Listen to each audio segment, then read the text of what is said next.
राहू दे, बिघडत खरं तर देवाचं काही नाही, आपलं बिघडेल बिघडलं तर.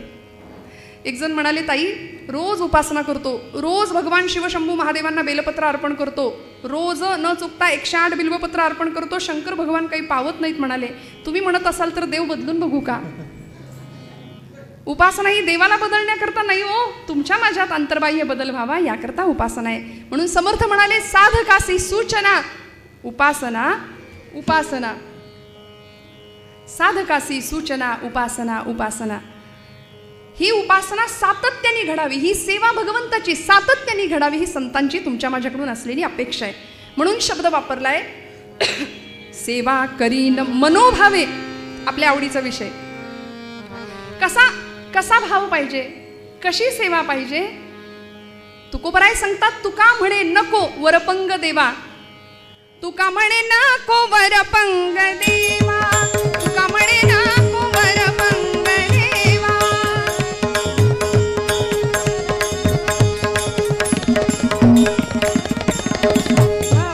तुका म्हणे नको वरपंग देवा, घेई माझी सेवा भाव शुद्ध, घेई माझी सेवा भाव शुद्ध.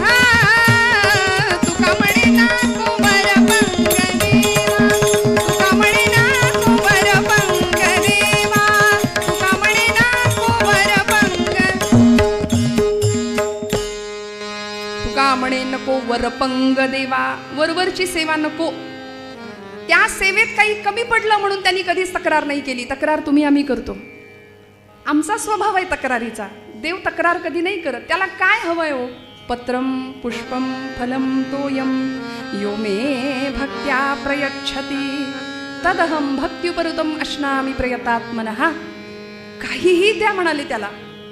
सत्यनारायणाची पूजा जर आपण घरामध्ये केली आणि त्या पूजेसाठी पंचामृतामध्ये दूध इतकं पाहिजे, तूप इतकं पाहिजे, मध इतका पाहिजे, साखर इतकी पाहिजे, लिहून ठेवलं, यादी दिली गुरुजींनी आणि आपण आणलं, ऐन वेळी थोडी साखर किंवा काय जे असेल तूप थोडं कमी पडलं, कधी तक्रार केली आहे का सत्यनारायणाने की पूजा ना मंजूर, आज कमी गोड पंचामृत झालंय, असं झालंय का? तक्रार देव नाही करत, तक्रार आपण करतो. मी म्हटलं, आपल्या नातेवाईकांसाठी आपण कितीही केलं ना तरी ती मंडळी केलं म्हणत नाहीत, लक्षात ठेवत नाहीत. म्हणतात का हो? नाही म्हणत. पण भगवंत ठेवतो लक्षात. एवढंसं जरी केलं तरी परमेश्वर लक्षात ठेवतो. त्याच्या सेवेमध्ये काही कमी पडलं तर भगवंत त्याबद्दल तक्रार नाही करत. तुमचा माझा भाव पाहणारे, म्हणून ज्ञानोबाराय शब्द वापरतात, मनोभावे. मनापासून सेवा घडावी, वरपंग नको. आणि बऱ्याचदा आमचं अध्यात्म हे दाखवण्यापुरतंच राहतं. ही शोकांतिका आहे. ब्रह्मचैतन्य गोंदवलेकर महाराज म्हणतात, किती छान वाक्य महाराज आपल्याला सोपं अध्यात्म सांगून गेलेत, ऐका. महाराज म्हणाले, आपण जो परमार्थ करतो की नाही तो आपल्या घरातल्या माणसांना सुद्धा कळाला नाही पाहिजे. आपण जो परमार्थ करतो, आपण जी नामसाधना करतो ती आपल्या शेजारच्या माणसाला, आपल्या घरातल्यांना सुद्धा कळता कामा नये, इतका परमार्थ असावा आपला, सूक्ष्म गुप्त. पण बऱ्याचदा भगवंत काय म्हणेल असा म्हणून आपण विचार करावा आणि परमार्थ करावा. लोक काय म्हणतील याचा विचार करण्यापेक्षा जितका जगाला कमी दिसेल आपला परमार्थ तितका तो आपल्यासाठी फायदेशीर आहे. पण बऱ्याचदा आपण दिखाव्याचा परमार्थ आणि दिखाव्याची भक्ती करतो ना, त्यामुळे आम्ही फसतो, आम्ही अडचणीत येतो. मनोभावानी सेवा व्हावी. कारण मन हा विषय असा आहे की या मनावरती सर्व संतांनी भाष्य केलं. या मनाचे एकनिके जे देखलिया ठाया सुके, मग अनुभव सुखाची कवतुके दावीत जाईजे.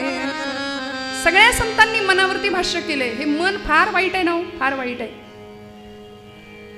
अतिशय चंचल असलेलं मन इकडे येत नाही, सगळीकडे धावतं. करू नको म्हटलं की बरोबर तेच करतं. म्हणून तर समर्थांना 205 श्लोक लिहावे लागले, मनाचे श्लोक.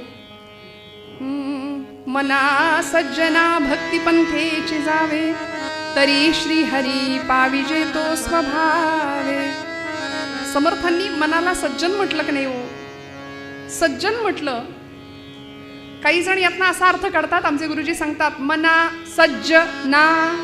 हे मना, तू सज्ज आहेस ना? R you ready? भक्तिपंथाला जायला तू सज्ज आहेस का? तसा अर्थ नाहीये. समर्थांनी मनाला सज्जनच म्हटलंय. ते स्वतः सज्जन होते, सज्जन गडावर राहणारे होते, म्हणून सगळी सज्जनच मंडळी दिसली असतील ना त्यांना. सात्विक मन, सत्वम मनहा, ही आयुर्वेद शास्त्राने मनाची व्याख्या केली आहे. सत्वम मनहा, मन हे सात्विकच आहे, सज्जनच आहे. मग अशा सात्विक मनाच्या ठिकाणी मी राहतो. आता हे सगळं भगवंत अर्जुनाला सांगतायत भगवद्गीतेमध्ये, बरं का. भगवंत अर्जुनाला सांगतायत मन हे सात्विक आहे. अर्जुनाचा प्रश्न होता, भगवंता मन जर सात्विक असेल, मन म्हणजे जर तू असशील, या मनाच्या ठिकाणी मी आहे, इंद्रियाणाम मनश्चास्मी असं विभूती योगामध्ये भगवंत म्हणतात ना. जर मन म्हणजे तू असशील तर मला सांग, माणसं पाप का करतात? मनाच्या ठिकाणी तू आहेस ना, मग मनुष्य पापकर्माला प्रवृत्त का होतो? तेव्हा भगवंत उत्तर देतात, रजस्तवश्च मनसो द्वंश दोषा उदारतो. जे मन रजतमांच्या आहारी गेलंय ते मन म्हणजे मी नाहीये. जे मन पाप प्रवृत्त आहे ते मन म्हणजे मी नाही. काम एष क्रोध एष रजोगुण समुद्भवा महाशनो महापाप्मा विध्येन मिह वैरिणम. कामक्रोधादी विकारांच्या मुळे मनुष्य पापकर्माला प्रवृत्त होतो. त्यामुळे अशा मनाच्या ठिकाणी मी नाहीच आहे म्हणाले, जिथं पाप भरलंय. अत्यंत सात्विकता जिथे ज्या ठिकाणी आहे ना, त्या ठिकाणी मी आहे. बरं, त्यामुळे अशा मनाच्या ठिकाणी मी आहे असं भगवंत सांगतात विभूती योगामध्ये.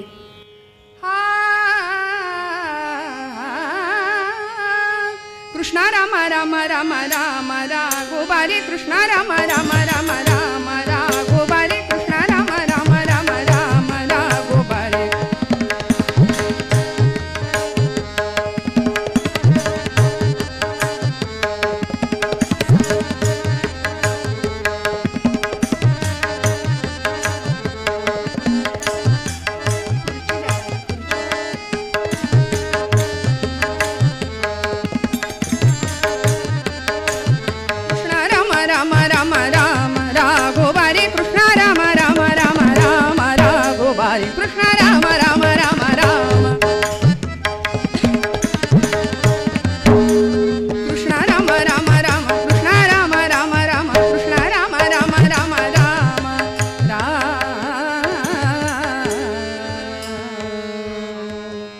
भगवान गोपालकृष्ण सांगतायत की ज्या ठिकाणी पाप आहे तिथं मी नाहीये.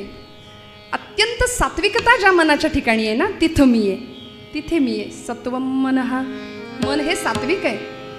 आणि मग असं मन भगवंताच्या चरणावर लागावं. त्या मनापासून भगवंताची सेवा घडावी. तुझी सेवा करीन मनोभावे, माझे मन गोविंदी रंगले.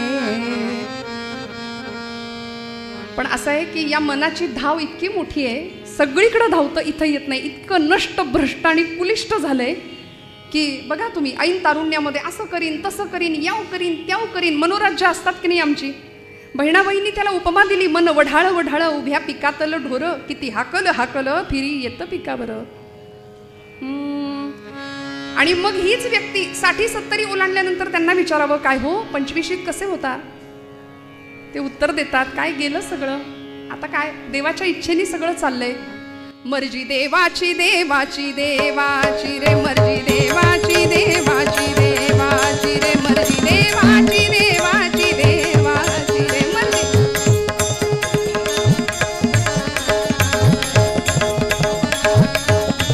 मर्जी देवाची देवाची देवाची रे, मर्जी देवाची देवाची देवाची.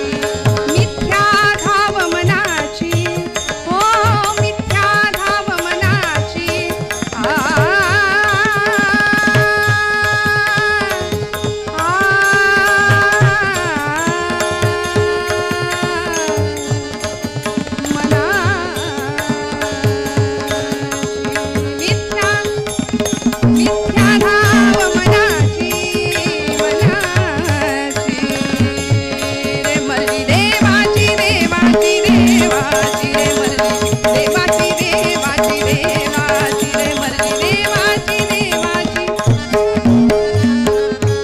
मनात येते इच्छा आपण पालखीत बैसावे, देवाजीच्या मनात याला पायीच रखडावे. मनात येते इच्छा आपण मिष्ठान्नाची खावे, देवाजीच्या मनात याला शिळे खाऊ घालावे. मनात येते इच्छा आपण जरतारी नेसावी, पुढचं नाही संगत सुज्ञासाधिक सांगणे न लगे. या न्यायाने ज्या मनाच्या ठिकाणी भगवंताचं अधिष्ठान आहे, जे मन सात्विक आहे, जे मन कामक्रोधादी विकारांपासून दूर आहे ना, त्या मनाच्या ठिकाणी मी आहे असं भगवंत सांगतात. म्हणून त्या भगवंताची सेवा कशी घडावी?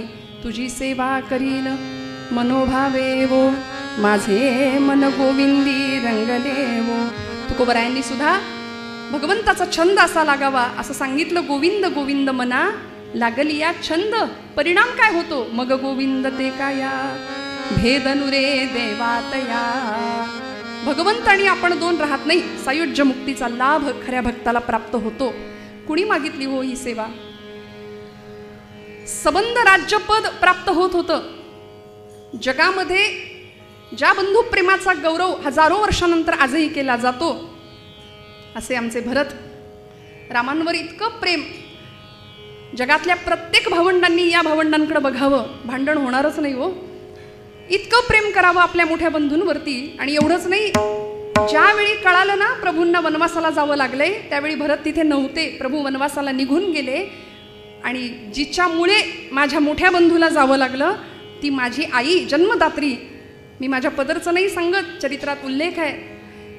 भरत आपल्या आईवरती धावून गेले होते आणि म्हणाले, मारावे तुझ वाटे, मारावे तुझ वाटे. आई, अगं आई म्हणायला लाज वाटते मला. तुला मारावंसं वाटतंय, मी तुला मारू शकतो, पण मारावे तुझ वाटे. परी म्हणतो राम राय माय तुला. माझा राम तुला आई म्हणतो ना, म्हणून नाही. धावले होते भरत आपल्या आईवरती. इतकं प्रेम. आणि गेले ना हो मागे शोधायला भगवंतांना भेटायला. काय प्राप्त केलं? काय प्राप्त केलं? प्रभूंच्याकडून काय मागितलं?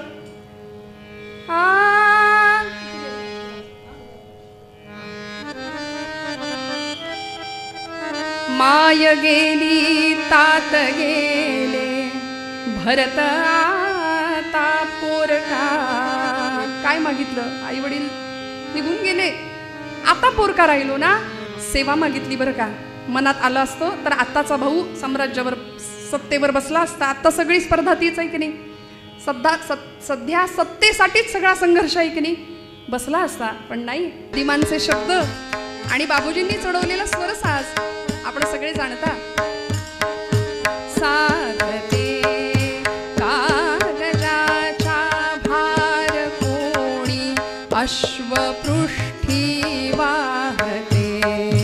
राज्य करणे राघवाचे अज्ञ भरता शक्य का. मागणे हे एक रामा आपुल्या द्या पादुका. मागणे हे एक रामा आपुल्या द्या पादुका. आपुल्या द्या पादुका.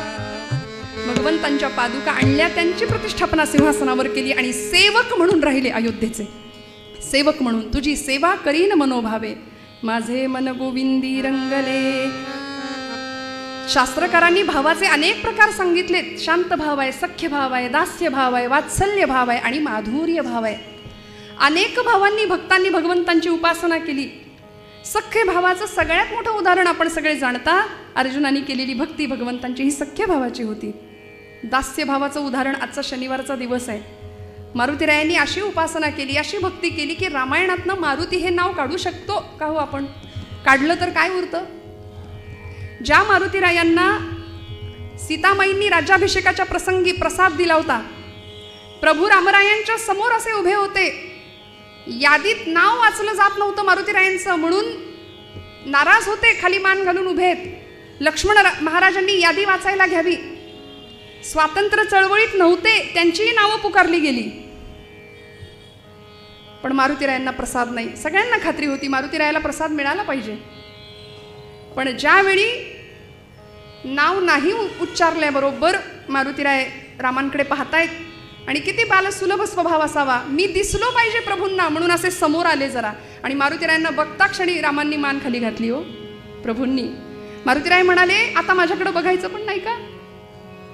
ठीक आहे म्हणाले देवा, मला प्रसाद द्या फक्त, मला दुसरं काही नको. मला तुमच्या पायाखालची एखादी चुरगळलेल्या फुलाची पाकळी जरी मिळाली ना तरी मला बास आहे, पण मला प्रसाद द्या. आणि मग सीतामाई सांगतात, अहो द्या त्याला प्रसाद. प्रभू सांगतात, माझ्या मारुतीच्या नादी लागू नकोस सीते, माझ्या भक्ताच्या नादी लागू नकोस. सीतामाईंनी मारुतीरायांना बोलवावं. मारुतीराय उड्या मारत आले आणि पक्षच बदलला. रोज इकडे बसायचे रामांकडे, आता पार्टी बदलली आणि आईसाहेबांच्या चरणाशी बसले आणि हात फिरवला. आईसाहेबांनी डोक्यावरून म्हणाले, मारुते किती कष्टलास, किती श्रमलास. मारुतीराय म्हणतात, बाप विसरला माझा पण आई नाही विसरली. डोक्यावरून हात फिरवला आणि गळ्यातला पृथ्वी मुलाचा कंठा दिला मारुतीरायांकडे. आपल्या सगळ्यांना हा प्रसंग माहिती आहे, मी नव्याने सांगते, अशातला भाग नाही. आणि तो कंठा आणण्याबरोबर त्याच्यात राम आणि सीता दिसत होते ना मारुतीरायांना. बाहेर आले, दृश्य समोरचं बदललं, खाडकन फोडून टाकले रत्न. पहारेकरी धावत आला, म्हणाला, आईसाहेब तुम्ही दिलेला तो पृथ्वी मुलाचा कंठा मारुतीरायांनी फोडून टाकला. सीतामाई सांगतात, सारखं राम राम राम करतोस ना मारुते, तुझ्यात आहे का रे राम. मारुतीरायांनी छाती विदीर्ण केली त्या प्रसंगाला आणि सांगतात, आईसाहेब प्रभूच काय, तुम्ही सुद्धा आहात म्हणाले. त्यावेळी प्रभू रामचंद्र उठतात सिंहासनावरून, धावत जातात आणि कडकडून आलिंगन देतात मारुतीरायांना. मारुतीरायांना प्रभू सांगतात की मारुते, मला या हृदयाव्यतिरिक्त तुला द्यायला माझ्याकडे दुसरं काही नाहीये, मी माझं हृदय तुला देतो, मी मलाच तुला देऊन टाकतो म्हणाले. काय देतो भगवंत. देव उदार देता न म्हणे थोडे फार तुकोबराय सांगतात, मी मलाच तुला देऊन टाकतो म्हणाले. मिठी मारली, बाजूला झाले आणि म्हणाले, सांग मारुते आता तू कोण आहेस, तू कोण आहेस सांग. तेव्हा मारुतीराय उत्तर देतात वाल्मिकी रामायणामध्ये. मारुतीराय सांगतात, प्रभू देह पातळीवर जर हा प्रश्न तुम्ही मला करत असाल तर देहबुद्ध्या तू दासोहम, देह पातळीवर मी तुमचा दास आहे. जीवबुद्ध्या त्वदंशकः, जीव पातळीवर मी तुमचा अंश आहे. आत्मबुद्ध्या त्वमेव अहम, आत्मपातळीवर त्वमेव अहम, तुम्ही म्हणजेच मी आणि मी म्हणजेच तुम्ही, आपण दोघे दोन नाहीच देवा. इति मे निश्चिता मती, पंढरीनाथ भगवान की. देह पातळीवर मी तुमचा दास आहे, जीव पातळीवर मी तुमचा अंश आहे आणि आत्मपातळीवर देवा तुम्ही आम्ही दोन नाही, आपण एक आहोत. हा भाव मारुतीरायांना, हा अनुभव भक्ताला मिळतो. अशी सुंदर भावाची भक्ती होती, दास्य भावाची, सख्य भावाची, अर्जुनाने केलेली भक्ती. माधुर्य भावाचे उपासक आमच्या मीराबाई आहेत. राधेने केलेली भक्ती माधुर्य भावाची. प्रज्ञाचक्षु संतश्रेष्ठ श्री गुलाबराव महाराजांनी केलेली भक्ती ही माधुर्य भावाची आहे. अत्यंत पराकोटीची भक्ती या मंडळींनी केली. परिणाम असा झाला, देव प्राप्त झाला. मन माझे गोविंदी रंगले. आणि मग काय झालं, माऊलींनी सुद्धा असाच नवस केला ना, सेवा मागून घेतली. तुझी सेवा हाच नवस आहे म्हणाले भगवंता माझा तुझ्याकडे, मला काय दे, मला तुझी सेवा दे. ही सेवा अनेकांनी मागून घेतली. आज आपण ज्या मंदिरामध्ये बसलो आहोत ना, 250 वर्षाचं पुरातन मंदिर आहे. भगवान श्री लक्ष्मी नृसिंहांचं सगुण साकार अधिष्ठान समोर आहे. माझ्या परमभाग्याने या अतिशय सुंदर अशा पवित्र प्रांगणामध्ये, या मंडपामध्ये कीर्तनाचा योग माझ्या वाट्याला आलाय. परमादरणीय अद्वैत दादा असतील, अभिजित दादा असतील, संपूर्ण जोशी कुटुंब असेल, की या भगवान लक्ष्मी नृसिंहांच्या सगुण रूपातली ही जी मूर्ती आहे ती कशी आली याचा जर इतिहास आपल्या सगळ्यांना कदाचित माहिती असेल, पण आपण जर जाणून घ्यायचा प्रयत्न केला तर आपण अवाक होतो. बुद्धी थकते आपली की परमेश्वराची काय कृपा असते, सेवेचं काय फळ मिळू शकतं. गणेश भट्ट जोशींनी, त्यांच्या पूर्वजांनी, या घराण्यातल्या पूर्वजांनी ही मूर्ती दृष्टांत व्हावा भगवंतांचा आणि वाराणसीहून थेट पुण्यामध्ये इथे पेठेमध्ये भगवंतांनी प्रतिष्ठित व्हावं, ही केवढी मोठी कृपा आहे. बरं, मूर्ती सुद्धा इतकी सगुण, इतकी सुंदर आहे. कारण आपण नेहमी नरसिंहाचं रूप असं पाहतो की जे अक्राळ विक्राळ आहे, रागीट स्वभावातलं, पण आपण मूर्तीकडे पहा, किती वात्सल्य त्या मूर्तीमध्ये आहे. आणि असं सुंदर स्वतः भगवंत सगुण रूपामध्ये साकार होतात. निर्गुण निराकार असलेलं ब्रह्म तुमच्या माझ्याकरता अवतरतं का? सेवेचं फळ आहे. बरं, हे सेवेचं फळ आहे. स्वराज्याच्या कामामध्ये सुद्धा अशी सेवा आम्हाला पाहायला मिळाली. रायगडाचं पूर्ण बांधकाम केल्यानंतर हिरोजी इंदलकर शेवटी पायरीवर आपलं नाव लिहितात, सेवेचे ठाई तत्पर हिरोजी इंदलकर. याला म्हणायचं सेवा. कारण अशी सेवा ज्ञानोबाराय मागून घेतात, तुझी सेवा करीन मनोभावे माझे मन गोविंदी रंगले. शेवटचं चरण आहे बाप रखुमा देवीवरू विठ्ठले वो, चित्त चैतन्य चोरून नेले वो, तुझी सेवा करीन मनोभावे. चित्ताला मिळणारी चैतन्याची अत्यंत सुंदर अनुभूती आपण काल ऐकल्या ना. सलोकता, समीपता, स्वरूपता आणि सायुज्यता या 4 मुक्तींचं वर्णन आपण ऐकलं. साक्षात भगवत स्वरूप होणं ही सायुज्य मुक्ती आहे. मला एका प्रश्नाचं उत्तर द्या. नदीचं मूळ स्वरूप कुठलं हो? आपण जागे आहेत ना सगळे? नदीचं मूळ स्वरूप कुठलं? हां, नदीचं मूळ स्वरूप समुद्र, बरोबर ना. पाण्याच्या, सूर्याच्या उष्णतेने समुद्राच्या पाण्याची वाफ होते. ती वाफ हलकी असल्या कारणाने वर जाते. तुम्ही म्हणाल ताई भूगोलाचा आता वर्ग घेता की काय आमचा, पण आपल्या सगळ्यांना माहिती आहे ती वाफ वर जाते. हलकी असल्या कारणाने वर जाते, ढग तयार होतात, थंड प्रदेशात अडवले जातात. थंड प्रदेशामध्ये ते मेघ आले की पर्जन्यवृष्टी होते. सगळा पाऊस पडतो डोंगर कपाऱ्यांमधून, कड्या कपाऱ्यांमधून वाहत वाहत वाहत वाहत सपाट भूप्रदेशावर. ज्यावेळी ते पाणी येतं त्यावेळी ते धारण करतं रूप नदीचं. आणि मग आपण काय म्हणतो? संथ वाहते कृष्णामाई, तीरावरल्या सुख दुःखांची जाणीवती जरा नाही.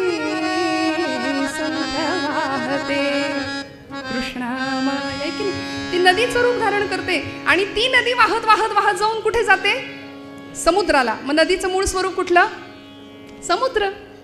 तसं आपण जीव आहोत, आपण त्या शिवाचे अंश आहोत. मग आपलं मूळ स्वरूप कुठलं? शिव. जीव अपूर्ण आहे आणि जीवाला पूर्णत्वाची ओढ आहे. पूर्ण काय आहे हो? पूर्ण ब्रह्म आहे. ओम पूर्णमदः पूर्णमिदं पूर्णात् पूर्णमुदच्यते पूर्णस्य पूर्णमादाय पूर्णमेवावशिष्यते. पूर्ण ब्रह्म आहे आणि तेच एकमेव सत्य आहे. ब्रह्म सत्यं जगन्मिथ्या. सत्य तू, सत्य तू, सत्य तू. विठ्ठला तुकोबराय सांगतात तेच एकमेव सत्य आहे. मग त्या ब्रह्मतत्वापर्यंत आपण पोहोचावं ही आपली धारणा असावी. त्यासाठी आपला प्रयत्न असावा. आणि मग त्याकरता काय केलं गेलं पाहिजे? आपलं मूळ स्वरूप काय आहे याचा शोध घेता यावा. पंचभौतिक असलेलं मानवी शरीर हा आमचा देह त्याच पंचमहाभूतांमध्ये मिसळून जावा. चित्त चैतन्य चोरून नेले. अद्वैताचा साक्षात्कार अनुभवायला प्राप्त व्हावा जो माऊलींनी अनुभवला. समाधी तत्वाचा, भूतत्वाचा आश्रय घेतला. संतश्रेष्ठ तुकोबराय आकाश तत्वामध्ये विलीन झाले. पैठणचे संतश्रेष्ठ शांती ब्रह्मश्री एकनाथ महाराज जलतत्वाचा आश्रय घेतला, आहे की नाही? जलसमाधी घेतली. अन्य प्रापंचिक संतांनी अग्नितत्वाचा आश्रय घेतला. आम्हालाही आमच्या मूळ स्वरूपाचा विसर पडता कामा नये याकरता चित्ताला मिळणारी चैतन्याची अनुभूती आमच्याही वाट्याला यावी. आणि मग मनापेक्षाही सूक्ष्म गोष्ट असलेली आहे चित्त. त्या चित्ताच्या ठिकाणी, त्या मनाच्या ठिकाणी अहंकाराचा स्पर्शही, लवलेशही असता कामा नये. कारण जर अहंकाराचं वस्त्र अंगावर असेल तर काल आपण ऐकलं भगवंत माऊली आपल्याला उचलून घेणार नाही, कडेवर तर घेणारच नाही. त्यामुळे हा अहंकार, इच्छा, अपेक्षा, वासना हे सगळं बाजूला व्हावं आणि अहंकार रहित जीवन असावं. चित्ताच्या ठिकाणी प्रसन्नता अबाधित राहावी. हे सगळं प्राप्त झालं तर अनुभव मिळतो चित्त चैतन्य चोरून नेले. हाच आशय मनात राहावा म्हणून पूर्वरंगात मी इथे थांबते. माऊली हाच आशय आपल्या मूळ पदामध्ये व्यक्त करतात आणि मग आपण आख्यानाकडे वळूया. भगवान गोपालकृष्णांनी पश्चिम सागरामध्ये एक सुंदर अशी नगरी वसवली आणि त्याला नाव दिलं द्वारका नगरी. नगरी सोन्याची होती, माणसं तेवढी सोन्याची नव्हती पण सोन्यासारखी होती. रस्त्यावरती स्फटिक माणकं पसरलेली असायची. सवत्स गायी त्या नगरीमध्ये फिरत होत्या. आणि अशी भगवंतांची द्वारका नगरी का वसवली हो? जरासंधाच्या कुटील राजनीतीला शह देण्याकरता भगवंतांनी ही नगरी वसवली पश्चिम सागरामध्ये. आणि त्या नगरीचं ऐश्वर्यच असं होतं, सगळं सुवर्णाचं, सुवर्णाची नगरी ना भगवंतांची. पण देवांचं औदार्य किती होतं. राज्याभिषेक स्वतःला नाही करून घेतला, बलराम दादांना केला. आपण नाममात्र राहिले बरं, द्वारकाधीश म्हणवत होते. इकडे कंसाचं राज्य सुद्धा मनात आणलं असतं तर स्वतःकडे घेता आलं असतं की नाही, गादीवर बसता आलं असतं की नाही, कुणी काही म्हणलं नसतं. मथुरेचं राज्य पण दिलं उग्रसेन यादवाला, देऊन टाकलं. जरासंधाचं राज्य सुद्धा मिळवता आलं असतं पण नाही, ते त्याच्या मुलाला देऊन टाकलं. आणि एवढं करून भगवंत कायम हसत राहिले, हसवत राहिले. असं भगवंतांचं आगळं वेगळं चरित्र आहे. अमर्याद पुरुषोत्तमाचं. प्रभू रामचंद्र मर्यादा पुरुषोत्तम आहे, भगवान गोपालकृष्ण अमर्याद पुरुषोत्तम आहे, पूर्णावतार आहे, पूर्ण पुरुष असलेले भगवंत. काय झालं, द्वारका स्थापन झाली आणि त्या द्वारकेमध्ये भगवंतांचा खऱ्या अर्थी गृहस्थाश्रम सुरू झाला बरं का. वसविली द्वारका नगरी रणछोड राय कृष्णाने, वसविली द्वारका नगरी रणछोड राय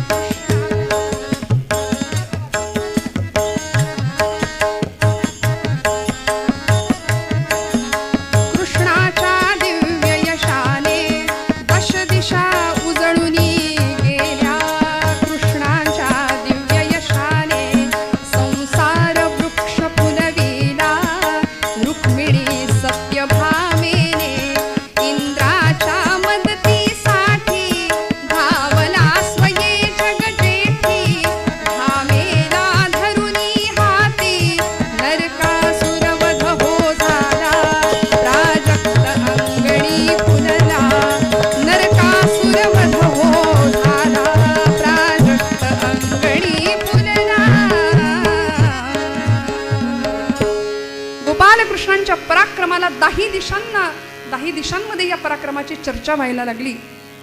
स्वतःच्या असामान्यत्वाचं ओळख भगवंतांनी खरं तर गोकुळात असल्यापासूनच द्यायला सुरुवात केली होती. आणि ज्यावेळी भगवंत द्वारकेमध्ये आले, यापूर्वी मथुरेमध्ये भगवंतांनी आधी कंस संपवला, हे की नाही.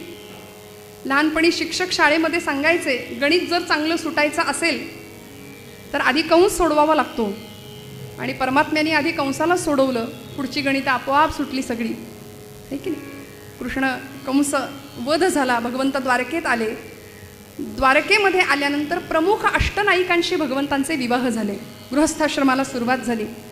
आणि याच वेळी एक घटना अशी घडली, आर्यावर्तातल्या सबंध स्त्रिया अष्टनायिकांशी भगवंतांचा विवाह तर झालाच, पण त्याचबरोबर नरकासूर उर्फ भौमासूर नावाचा दैत्य स्वर्गावर चालून गेला. आणि मग इंद्रानी भगवंतांची मदत मागितली.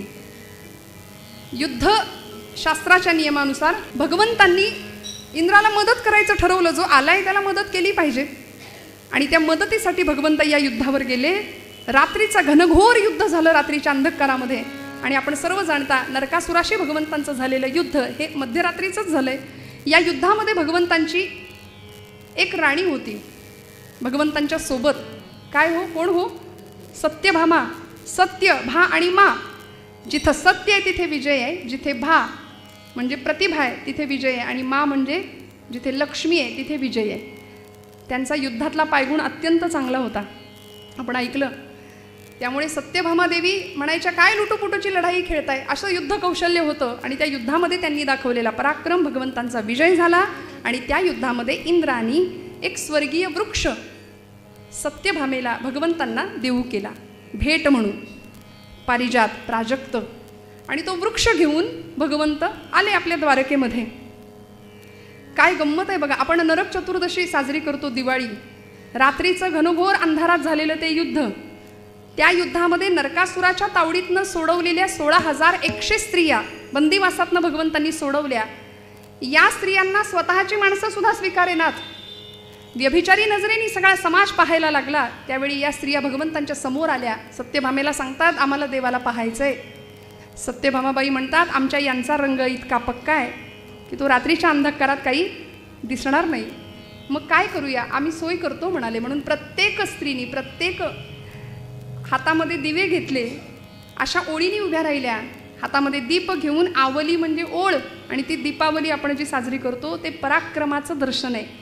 भगवंतांनी केलेल्या पराक्रमाला ओवाळलंय. मी कधी कधी गमतीने आपण म्हणते, आपण का ओवाळतो? भगवंतांनी पराक्रम केला, ते पराक्रमाचं दर्शन होतं, नाही का? पण असते की नाही अपेक्षा, हो ओवाळावं अशी अपेक्षा असते की नाही सगळ्यांची? पण मला असं नेहमी सांगावं असं वाटतं की पाडवा झाल्यानंतर काही दुसऱ्याच दिवशी लक्ष्मीपूजनाचा सुद्धा दिवस असतो. मी पुरुष वर्गाला असंच नाही अगदी सांगणार की हातामध्ये ताट घेऊन ओवाळाच घरातल्या लक्ष्मीला, पण निदान ती घरातली लक्ष्मी आहे, हो ना? मग ती कन्या रूपानी आहे, आई रूपानी आहे, आपली सून म्हणून आहे. अनेक रूपांनी ती लक्ष्मी रूपानेच घरामध्ये स्थित आहे याची जाणीव ठेवली तरी भरपूर आहे ना. भगवंत किती छान सांगतात बघा या निमित्ताने. या प्रसंगामध्ये 16,100 स्त्रियांचं पतित्व भगवंतांनी स्वीकारलं. काळजी करू नका म्हणाले, आजपासून मी तुमचा पती. सगळ्यांचा स्वीकार केला भगवंतांनी, सगळ्यांची जबाबदारी घेतली. आणि भगवंत म्हणतात मला जगाने काहीही म्हटलं तरी फरक नाही पडत. तुम्ही मला भोगी म्हणा किंवा त्यागी म्हणा, मी कर्मयोगी आहे. आणि भगवंतांनी या सगळ्यांचा भारी या स्वरूपात स्वीकार केला. भगवंत द्वारकेला आले. भागवतामध्ये वर्णन आहे एकाच मुहूर्तावर या सगळ्या स्त्रियांशी भगवंतांनी विवाह केला. आणि अशा प्रकारे भगवंत 16,108 राण्यांचा पती. आणि आता भगवंतांचा हा गृहस्थाश्रम चालू आहे बरं.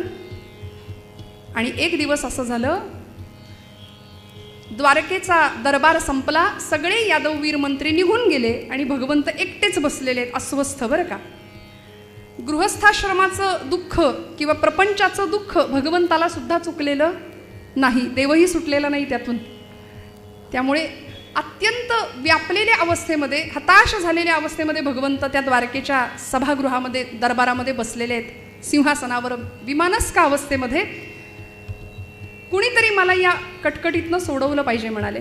कारण झालं होतं असं की जो प्राजक्त वृक्ष भगवंतांनी आणला होता ना, तो प्राजक्त आपल्या सत्यभामेच्या अंगणात लावला होता खरं, पण त्याची सगळी फुलं पडायची रुक्मिणीच्या दारात. आणि भगवंत घरचा आहेर मिळायला लागला हो देवांना रोजचा सत्यभामाबाईंकडून. बरं, सत्यभामेच्या भक्तिप्रेमामध्ये शंका होती का? तर अजिबात नाही. फक्त त्या प्रेमाला थोडासा असूयेचा तंतू चिकटला होता, मत्सराचा तंतू चिकटला होता, अहंकाराचा स्पर्श झाला होता, तो दूर करायचा होता. रोज ती फुलं रुक्मिणीच्या महालाच्या बाहेर पडायची आणि रुक्मिणी भोळी आई जगदंबा साक्षात आदिशक्ती रोज त्या पारिजातकाच्या फुलांचा मस्त हार करायची आणि तो भगवंतांच्या गळ्यात घालायची. तो जर सत्यभामेला दिसला तर मग काही देवाचं खरंच नाही हो. म्हणून म्हटलं प्रपंचाचं दुःख देवाला सुद्धा चुकलेलं नाही. कंटाळले देव, व्यापले गृहस्थाश्रमाला. आणि अशा विमनस्क अवस्थेमध्ये सिंहासनावर बसलेत आणि म्हणतायत मला कोण सोडवेल या संकटातनं. आता बघा ना, आपल्यावर संकट आलं की आपण काय करतो? कुणाला आठवतो? देवाला. आणि देवावरच संकट आलं तर त्यांनी कुणाला आठवायचं? अशा वेळी भगवंत संतांची आठवण करतात. भगवंतांनी कुणाची आठवण करावी हो? ज्याची आठवण करावी ते समोर उभे राहिले आमच्या या गादीचे मालक.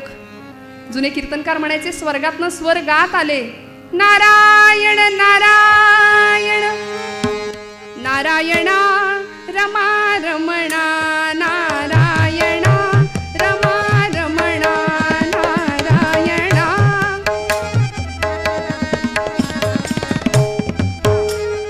कर गोविंदा रे फलसागर गोविंदा. देवर्षी नारदांची स्वारी आली. आता देवर्षी नारद म्हटलं की व्याख्या आहे नरस्य धर्मो नारहा तद्ददाति इति नारदः.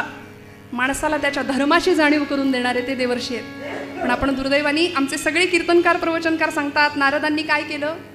सगळीकडे कळ लावली म्हणाले. कळ लावे नारद. बोलताना सुद्धा आपण म्हणतो हा बघा कळीचा, असं म्हणू नये हो, असं म्हणू नये. त्यांचा अधिकार खूप मोठा आहे. म्हणून तर भगवंतांनी आपला ॲड्रेस हा फक्त देवर्षींना दिलाय. नाहं वसामि वैकुंठे योगिनां हृदये रवु मद्भक्ता यत्र गायन्ति तत्र तिष्ठामि नारदा. मी कुठे मिळेल, मी कुठे भेटेल त्याचा पत्ता देवर्षींना दिलाय भगवंतांनी.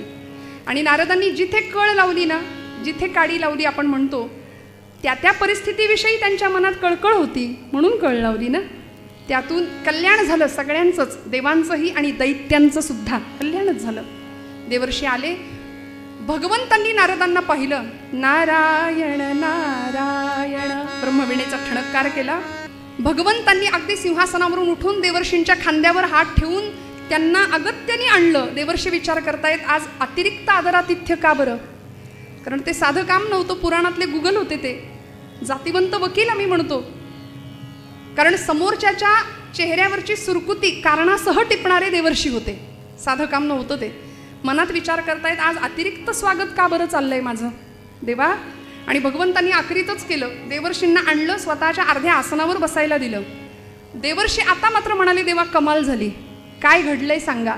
आज एवढं माझं स्वागत का करताय तुम्ही? काही काम आहे का माझ्याकडे? भगवंत हसले, एक दीर्घ सुस्कारा सोडला आणि म्हणाले देवर्षी काय सांगू तुम्हाला, काय सांगू.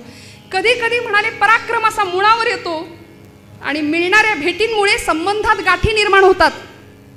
कंटाळलोय म्हणाले, गृहस्थाश्रमाला कंटाळलोय, व्यापलोय, सोडवा मला या संकटातनं. झालंय तरी काय, भगवंतांनी सगळं सांगावं. असं असं ते युद्ध झालं. त्या युद्धामध्ये तो प्राजक्त वृक्ष इंद्राने दिला काय, तो सत्यभामेच्या महालासमोर आणून लावला काय, त्याची फुलं रोज रुक्मिणीच्या अंगणात पडतात. माझी रुक्मिणी मुलखाची भोळी, रोज मला त्या फुलांचा हार करून गळ्यात घालते, तरी मी आठवणीने काढायचं म्हणजे काढून ठेवतो. पण एखाद्या दिवशी जर विसरलोच तर मला सत्यभामेचा आहेर मिळतो घरचा. काय सांगू नारदा, मला सोडवा या संकटातून. देवर्षी म्हणाले, देवा कमाल आहे तुमची, तुमच्या अंतःपुरातल्या गोष्टी, तुम्हा प्रापंचिकांच्या अडचणी माझ्यासारख्या ब्रह्मचार्याला तुम्ही विचारताय, हा केवढा विनोद आहे. तरी सुद्धा म्हणाले, नारदा तुम्हीच काहीतरी करा. नारद म्हणाले, ठीक आहे देवा, करतो. फक्त म्हणाले एक नाटक करावं लागेल, आपल्याकडे वेळ कमी आहे, उरलेल्या 15 मिनिटात आपल्याला नाटक करायचं आहे. हां, एक नाटक करावं लागेल. भगवंत म्हणाले, देवर्षी मला नाटक काही नवीन नाही, मी लहानपणापासून तेच करत आलोय, माझ्या आवडीचा विषय आहे, पटकन सांगा काय ते. देवर्षी म्हणाले, देवा एकच करावं लागेल, मी निरोप दिला की फक्त तिथे या, बाकी सगळं मी बघतो. देवर्षी निघाले आणि येता येता सत्यभामेच्या महालाच्या समोर आले. आपण आलोय हे तिला कळावं, आपली वीणा वाजवली. नारायण नारायण धादिना धातुना धादिना, नारायण नारायण नारायण नारायण, नाम तुझे अति पावन, नाम तुझे अति पावन, नारायण नारायण नारायण नारायण नारायण नारायण नारायण. सत्यभामेचं रूप पाहिलं, प्रचंड संतापलेली, रागाने लालबुंद झालेली, असा पदर खोचून त्या सौंधावर उभी आहे. आता मराठी भाषेतला सौंध हा शब्द आपल्या सगळ्यांना कळेल हो, पण कॉन्व्हेंटच्या मुलांना कसं कळणार, बाल्कनीत म्हणूया ना. अशी उभी होती पदर खोचून, आणि त्या प्राजक्ताकडे असं खाऊ की गिळू त्याला या नजरेने पाहत होती. म्हणाली, कोण आहे रे तिकडे, मेला मस्तवाल झालाय, माजलाय नुसता, सगळी फुलं माझ्या सवतीला. हं, आणा तिकडून कुऱ्हाडी आणा, परशु आणा, आणि याला माझ्या डोळ्यासमोरून नाहीसा करा. आणि कुणीतरी यावं, मुले कुठार प्रहार त्या प्राजक्तावर करणार. एवढ्यात देवर्षी म्हणाले, अरे मूर्खांनो मुढांनो थांबा, सरकार तिकडं झाडं लावण्याच्या मोहिमेला अनुदान देते आणि तुम्ही खुशाल वृक्षतोड करता. थांबा म्हणाले, प्राजक्तच सारखा सुंदर वृक्ष तोडता, सत्यभामे अगं झालंय तरी काय, असं सुंदर पारिजातकाचं झाड तोडायला सांगतेस. आणि मग सत्यभामा तिची व्यथा सांगते. देवर्षी काय सांगू, या प्राजक्तानी आल्या दिवसापासून छळवाद मांडलाय, सगळी फुलं माझ्या त्या रुक्मिणी ताईंच्या दारात पडतात, भगवंतांना त्या रोज त्या फुलांचा हार मिळतो, आणि मला काय म्हणणं आहे तुझं. देवर्षी सांगतात, सत्यभामे काय एवढी नाराज आहेस, काय म्हणणं आहे तुझं, खरं सांगू का. सत्यभामा म्हणते, देवा मज मनी हाची भावो. हरिविजय ग्रंथामध्ये श्रीधर कवींनी फार सुंदर या प्रसंगाचं वर्णन केलंय. सत्यभामेच्या भक्तिप्रेमाबद्दल संशय नव्हता, पण काय भाव होता. मज मनी हाची भावो, जन्मोजन्मी कृष्ण नवलाभो, पावावया सुगम पावो, व्रत तपे की दाने.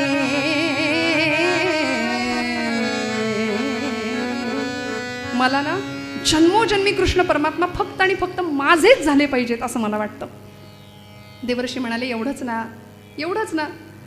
मग त्याकरता जन्मोजन्मी एखादी व्यक्ती किंवा एखादी वस्तू आपल्याला प्राप्त व्हावी असं जर असेल तर शास्त्रामध्ये त्यासाठी काही उपाय सांगितलेत. सांगू का.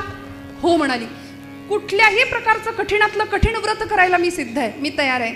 फक्त तुम्ही मला सांगा काय व्रत करायचं. दानधर्म करायला तयार आहे, पूजा अर्चा करायला तयार आहे. देवर्षी म्हणाले, एवढं काही नाही, फक्त एक संकल्प करायचा की जी व्यक्ती किंवा जी वस्तू जन्मोजन्मी आपल्याला प्राप्त व्हावी असं वाटतं त्या व्यक्तीचं त्या वस्तूचं या जन्मात दान करायचं. पटकन फसली. हो म्हणाली, चालेल म्हणाली, चालेल. व्रताची लगेच सिद्धता झाली. काय सांगू म्हणाली देवर्षी, काय सांगू, भगवंत मला हवेत, भगवंत माझेच झाले पाहिजेत. आणि काय भाव आहे हो तिचा. देवर्षींनी सत्यभामेचं ती व्यथा ऐकून घेतली हो आणि सांगितलं, काळजी करू नको, सगळं तुझ्या मनानुसार होईल, जन्मोजन्मी तुला भगवंत प्राप्त होतील. आणि झालं असं. सत्यभामेनी लगेच व्रताची सिद्धता केली. संकल्प केला दानाचा. आता दान करायचंय, मग दान घेण्याचा अधिकार कोणाचा हो? विप्रवर्गाचा, ब्रह्मवृंदांचा. म्हणून ब्राह्मणांना पाचारण करण्यात आलं. सगळे आले. त्यांना वाटलं सत्यभामा देवी दान करतायत. मोठ्या मोठ्या पिशव्या घेऊन आले सगळे. सुवर्णाची द्वारका नगरी आहे, सत्यभामा स्वतः दान करतायत, मग काय कमी आहे? आल्यावर कळलं की दानात काय घ्यायचंय, कुणाला घ्यायचंय? परमात्मा गोपालकृष्णाला दानात घ्यायचंय. परमात्मा गोपालकृष्णाला दानात घ्यायचे हे कळल्याबरोबर सगळे मागे सरकले हो. सगळे मागे सरकले. श्रीधर कवी सांगतात, विप्र म्हणती तो गोवळा पूर्ण, आम्ही ब्राह्मण सोवळे. बघा ना काय गंमत आहे. म्हणून म्हटलं आपण भक्त असे असतो की भगवंताकडून त्याला नाही मागत, आपण त्याची सेवा नाही मागत, त्याच्याकडून सगळं मागतो, सगळा प्रपंच मागतो, पण देव मागत नाही. संतांनी देवाला मागितलं. देवाकडून आपल्याला सगळं हवं, देव कुणाला नको. सगळे मागं सरकले. म्हणाले हा कृष्ण, कृष्णाला दानात घ्यायचं. यांच्या कुळाचा पत्ता नाही, जातीचा पत्ता नाही. कोण म्हणतं नंदाचा, कोण म्हणतं वसुदेवाचा. सारे रे ग ग म ध प म ग रे ग म रे सा. याच्या जन्माच्या परवडी, जनाबाईंनी सांगून दिलं, याच्या जन्माच्या परवडी माय बापा पायी बेडी. याच्या जन्माच्या परवडी माय बापा पायी बेडी. याच्या जन्माच्या परवडी माय बापा पायी बेडी. ज्यानी बधिला हो आपुला मामा, ज्यानी बधिला हो आपुला मामा, तो का येईल आपुल्या कामा. याच्या जन्माच्या परवडी माय बाबा पायी बेडी. याच्या जन्माच्या परवडी माय बाबा पायी. ज्यांनी जन्माला आल्यानंतर स्वतःच्या आईवडिलांच्या पायामध्ये बेड्या होत्या, तो भगवंत ज्यांनी आपल्या मामालाच मारलं, तो आमच्या काय कामाला येईल? म्हणाले नको नको नको नको, देव नको आम्हाला, देव नको. सगळे मागे सरकले. आता करायचं काय? संकल्प तर सोडून बसले, सिद्धता तर झाली पाहिजे व्रताची. आता दान घेणार कोण? म्हणून ज्यांनी उपाय सुचवला त्यांनाच सत्यभामा सांगते, देवर्षी आपणच घ्याल का दान म्हणून भगवंतांना? देवर्षी म्हणाले मला सगळं ठाऊक होतं, हे माझ्याकडेच येणार आहे. ठीक आहे सत्यभामे, तुझं व्रत पूर्ण व्हावं, तुला जन्मोजन्मी भगवंत प्राप्त व्हावेत ही माझी इच्छा आहे. चल गंध अक्षत फूल घे आणि कृष्णदानाचं उदक माझ्या हातावर सोड, संकल्प कर. देवर्षी तयार झाले, सिद्ध झाले आणि सत्यभामेनी संकल्प केला, दान केलं देवर्षींना कृष्ण परमात्म्याचं. आणि बरोबर त्या क्षणाला उदक सोडल्याबरोबर देवर्षींचा निरोप तिकडे पोहोचला. ते तयारच होते, ते आले आणि असा केविलवाना चेहरा केला होता की जणू यातला आपल्याला काही माहिती नाही. असा नटनायक नटधारी असलेला भगवंत. देवर्षी भगवंतांना पाहिल्या पाहिल्या म्हणाले, अहो ते सगळं रत्नजडीत पोशाख आता काढून ठेवा, तो मोरपिसांचा मुकुट काढून ठेवा. तुम्ही आता आमच्या पक्षात आला आहात, आमच्या भागवत पक्षाला तुमच्यासारखा खंदा कार्यकर्ता मिळालाय. म्हणाले देवा, आम्ही देतो ती वीणा घ्या, आम्ही देतो तो पंचा गुंडाळा आणि चला आमच्याबरोबर.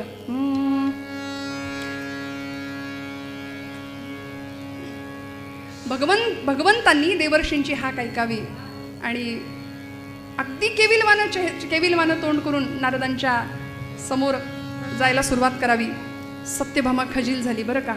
भामे आता येतो आम्ही, डोळ्यामध्ये कशास पाणी.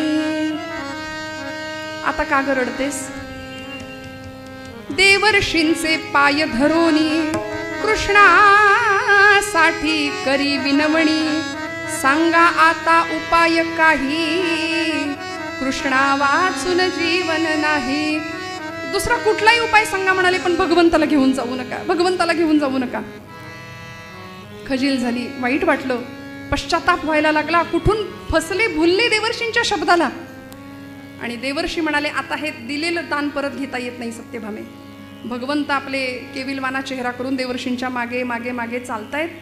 सगळ्या द्वारकेत बातमी पसरली, भगवंतांना दान दिलं, दानात दिलं भगवंतांना, देवर्षी घेऊन चाललेत. सगळ्या रागवल्या हो सत्यभामाबाईंवरती. आणि आता मात्र वसुदेव, देवकी माता, अक्रूर, बलराम दादा ते तर तयारीतच आले होते मुसळ नांगर घेऊनच. वेळ आलीच तर देवर्षींशी युद्ध करेन, पण कृष्णाला घेऊन जाऊ देणार नाही द्वारकेतून. आमचा कान्हा आहे, तो जर द्वारकेत नसेल तर काहीच अर्थ नाही, कशाला त्याला नाही घेऊन जाऊ देणार. म्हणून सगळे असे देवर्षींना आडवे उभे राहिले आणि सांगितलं आम्ही नाही कृष्णाला घेऊन जाऊ देणार. देवर्षी म्हणाले हे दानात मिळालेत, आता दानात दिलेली वस्तू व्यक्ती परत मागायची असा काही रिवाज नसतो. आता मला घेऊन जाण्याव्यतिरिक्त दुसरा पर्याय नाही. सगळे म्हणाले दुसरा कुठला तरी उपाय सांगा. बरं एका विशिष्ट मर्यादेपलीकडे मर्यादा अतिक्रम करणं मोठ्यांचा बरं नाही.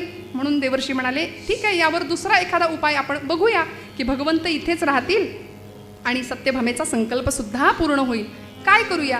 म्हणाले भगवंतांच्या भारोभार सोनं तुम्ही मला द्या, द्वारका नगरी सोन्याची आहे. मग भगवंता सत्यभामेचा संकल्प सुद्धा पूर्ण होईल. आणि झालं की हो, सगळी तयारी झाली. द्वारकेच्या सभागृहामध्ये त्या दरबारामध्ये भला मोठा तराजू लावला गेला आणि तिथे एका पारड्यामध्ये भगवंतांना बसवलं, दुसऱ्या पारड्यामध्ये सगळ्या द्वारकेचं सोनं येऊन पडायला लागलं. असं वर्णन आहे. इंद्रानी अमरावती लिलावात काढली, कुबेराचा सगळा खजिना रिकामा झाला, पण भगवंतांचं वजन, भगवंतांचं ते पारडं इंसानी सुद्धा हले ना हो. त्रिभुवनाचं श्रीमंत होतं एका पारड्यामध्ये आणि दुसऱ्या पारड्यामध्ये सगळं सुवर्ण द्वारकेतलं येऊन पडतंय. आणि अशा वेळी इंसानी सुद्धा भगवंतांचं पारडं हले ना. सत्यभामेने आपला सगळा महाल रिकामा केला. एवढंच काय, अंगावरचे दागिने सुद्धा मंगळसूत्राव्यतिरिक्त सगळे पारड्यात ठेवले आणि भगवंतांना प्रार्थना करते की देवा किती परीक्षा पाहिली या दासीची. हरिभक्ताने विकण्यासाठी देव मांडिला संसारी, या धनिकांनो धन घेऊन या भरलेल्या या बाजारी, या धनिकांनो धन घेऊन या भरलेल्या या बाजारी.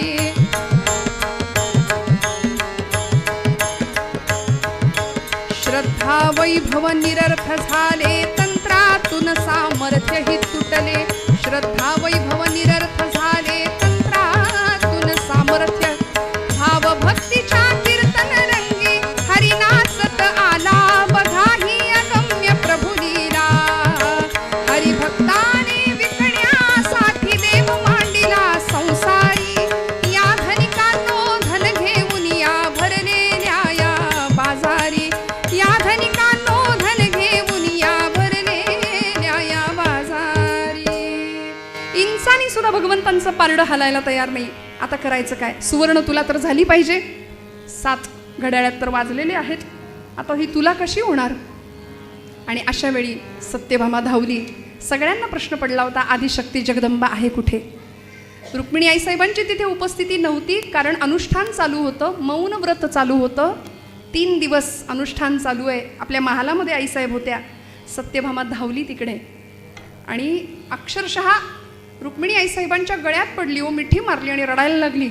रुक्मिणी आई विचार करतात, एवढी एरवी फणकाऱ्याने तोंड फिरवणारी सत्यभामा आज एकदम ताई ताई करून कशी काही जवळ आली. विचारलं काय झालंय सत्यभामे? ताई सगळा घडलेला प्रसंग सांगितला. आईसाहेबांनी अनुष्ठान बाजूला ठेवलं बरं का. कधी कधी अनुष्ठान बाजूला ठेवावं लागतं, नाहीतर अधिष्ठानाला गमावण्याची वेळ येते. अनुष्ठान बाजूला ठेवलं, मौन सोडलं. उठल्या आईसाहेब आणि तुळशी वृंदावनाजवळ गेल्या. एक प्रदक्षिणा घातली, कृष्णार्पण वस्तू म्हणून एक तुळशीचं पत्र खुडलं, एका तबकात घेतलं आणि त्या दरबारामध्ये उपस्थित झाल्या. त्यांचं येणंच असं मांगल्य सूचक होतं ना, की सगळ्यांना कळालं की आता सुवर्णाची तुला होणार. आईसाहेब आल्या, आदिशक्ती जगदंबा साक्षात. काय परिणाम होता? तोलण्या कनका सवे कृष्णास भामा सिद्धती. कविवर्य सांगतात, तोलण्या कनका सवे कृष्णास भामा सिद्धती. रुक्मरत्ने भूषणे त्या तोलती नच तोलती. भीमकीची तुळस पडता तोल झाला त्या क्षणी. वंदिते मी भक्तिरूपा कृष्णकांता रुक्मिणी जगदंबा माता की जय. आई जगदंबेनी, आदिशक्ती रुक्मिणी आईनी सगळं पारड्यातलं सोनं बाजूला केलं पारड्यातलं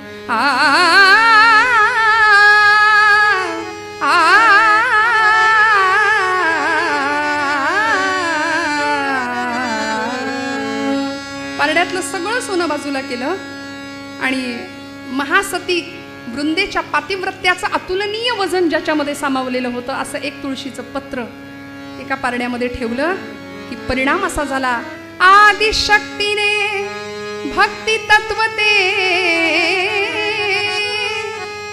आदिशक्तीने भक्ती तत्वते, कथिले जगताला. तुळशीपत्राच्या सामर्थ्याच्या त्या वजनाने त्रिभुवन श्रीमंत सुद्धा, त्या त्रिभुवन श्रीमंताला सुद्धा झुकावं लागलं. दणकण तुळशीचं पत्र, तुळशीपत्राचं पारडं खाली आपटलं.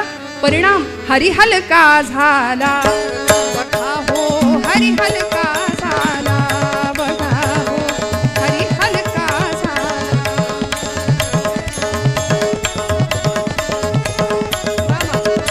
आदिशक्तीने भक्ती तत्वते, कथिले जगताला, हरिहलका झाला बघा हो, हरिहलका झाला बघा हो, हरिहलका झाला. अगम्य आहे प्रभूची लीला, अगम्य आहे प्रभूची लीला, नाही उकला याची कुणाला. वृंदेच्या पतिभक्ती पुढती, वृंदेच्या पतिभक्ती पुढती, वृंदेच्या पतिभक्ती पुढती, श्रीहरी तो झुकला, हरिहलका झाला बघा हो, हरिहलका झाला बघा हो, हरिहलका झाला.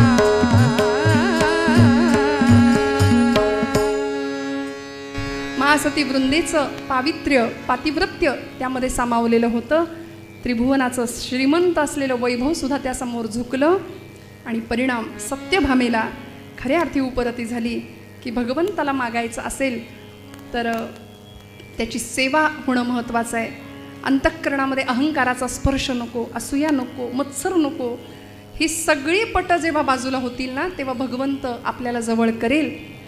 आपल्याही आयुष्यामध्ये असा अनुभव प्राप्त व्हावा ही ज्ञानोबरायांची इच्छा आहे. आणि म्हणूनच आम्ही प्रापंचिक माणसं भगवंताच्या समोर जातो, त्याला मागतो प्रपंचच.